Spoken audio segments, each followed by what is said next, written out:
Thanks for tuning in. Episode 29, Identity Hangover, when your life updates, but your brain is still buffering. There's this strange moment, right after something big in your life changes.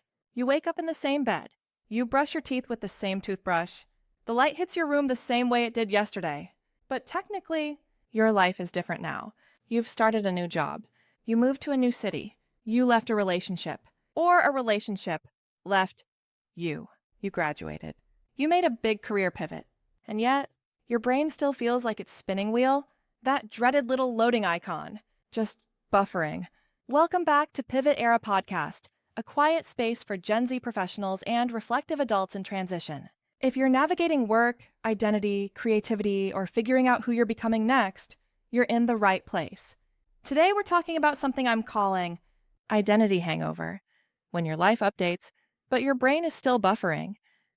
Let's start with a small story. Same coffee, new self. Picture this. You're standing in line at your usual coffee shop. The barista knows your order, knows your name. It's familiar, safe, almost boring in the best way. Secretly, cool, right? But today there's one difference. Yesterday was your last day at your old job, or your first night sleeping in a new apartment, or the first day after officially ending a relationship. You order the same drink. You sit at the same corner table. But as you scroll through your phone, your stomach has that weird floaty feeling. Your calendar still has old meetings on it. Your LinkedIn still says current role. Your brain still thinks in terms of the person you used to be, even though your life has technically shifted. You're here, but not fully here yet. That in-between feeling, that disorientation, that who even am I right now energy, that's the identity hangover. Just think about that for a minute. It's what happens when your external reality updates faster than your internal sense of self. And if you're part of this generation doing constant Gen Z work experiments, career pivots, creative projects, moving cities, trying to find purpose, chances are you've felt this more than once. All generations have. So then, why is it that identity lags behind life? The thing is, our brains love consistency. They build stories around who we are. Like, I'm the shy one. I'm the creative friend. Or, I'm the one who never quits. Then life comes in with an update. A layoff, a breakup, a promotion, a burnout-induced pause. Yikes, we don't want that for anyone. Or, a new project that uses AI and creativity in ways you've never tried before. Externally, the facts change. Internally, your story takes a minute.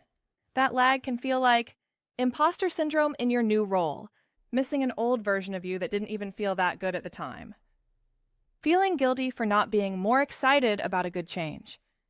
Or questioning whether you're faking it or actually growing into something better. If this is you, you're not broken. You're in transition. Your system is updating. It happened to me, and I didn't even know that it was, and it still is. The thing is, experience teaches you something, right? Always. That's how I look at it, or try to at least. So let's offer your brain something gentle and structured. Here's a simple framework you can hold on to. I call it SYNC. See the update.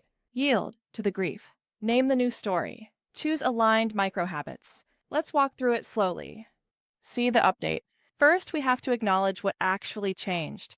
Not in a vague way like, my life is a mess, but specifically, for example, I'm no longer in that relationship.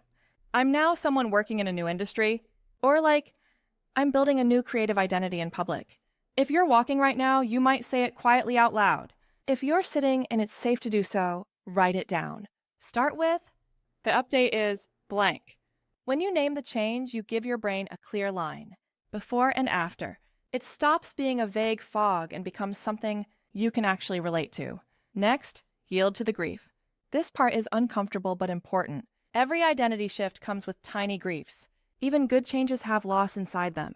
You probably will miss things like the predictability of your old routine, the identity you knew how to explain at parties, or the version of you that didn't feel so stretched, so exposed, and the comfort of familiarity, even if you outgrew it. Grief doesn't always look dramatic.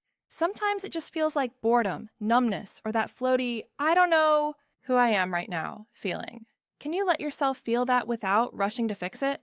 Maybe that's a cry in the shower. Maybe it's a playlist on repeat. Maybe it's talking it out with a friend who gets it. You're not being ungrateful for the new chapter. You're just honoring what you had to let go of to step into it. Next, name the new story. Identity hangover often sounds like, I'm not qualified. I don't belong here. I'm just pretending. Everything is okay. I only got lucky. That's old programming trying to run on a new system. Here's a gentle exercise. Finish this sentence. I'm in a season of becoming someone who... Let that sink in. Maybe it's takes their creativity more seriously, allows themselves to rest, properly rest, or tries things even when they're scared, or is building a life that matches their values, not just their resume. This doesn't have to be polished. You're not writing a LinkedIn bio. You're writing a soft internal script. C. Choose aligned micro-habits. This is where identity starts to feel more real. Who you think you are shifts when what you do shifts, even in tiny ways. Ask yourself, if this new version of me were already solid, what small, repeatable habit would they have? Not a huge overhaul, a micro-habit. For example, new city you goes on one solo walk a week to learn the neighborhood. Career pivot you spends 10 minutes a day learning the new industry. Resting, healing you has one non-negotiable slow moment, like a peppermint tea before bed or phone-free mornings. Creative you shares one tiny piece of work a week, a line, a sketch, a thought. These micro-habits are like little proof points.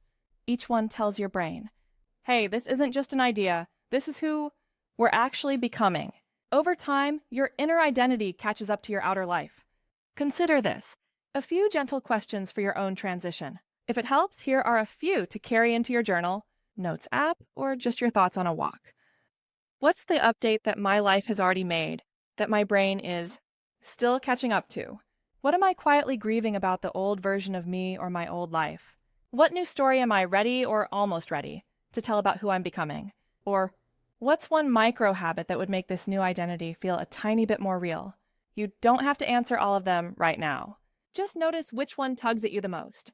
And remember, you're allowed to lag. So, if you're feeling this identity hangover, the disorientation, the emotional buffering, I want you to know nothing is wrong with you for not snapping into your new life immediately. You're not behind for needing time to integrate. You're a human being, not a software update. Identity takes time to sync. Your nervous system needs to feel the new reality enough times to believe. This is safe. This is real. This is us now. So, as you go back into your day, your new role, your old coffee shop, your future-facing plans, let this be the background belief. You're allowed to be in between. You're allowed to feel both proud and scared. You're allowed to miss who you were while still choosing who you're becoming. This is Pivot Era Podcast, your companion through the messy, beautiful middle of change. Until next time, you're not late to your own life. You're just loading the next version of you. That's what I'm doing, even if that takes a little more time. As I like to say, all will be well. So until the next one, please take care. This is an AI voice-powered podcast shared by humans who simply want to connect across generations and normalize the art of starting again. New episodes drop every Wednesday and Sunday. Share it with someone who's navigating their own pivot or who needs to hear that beginnings aren't failures. They're growth.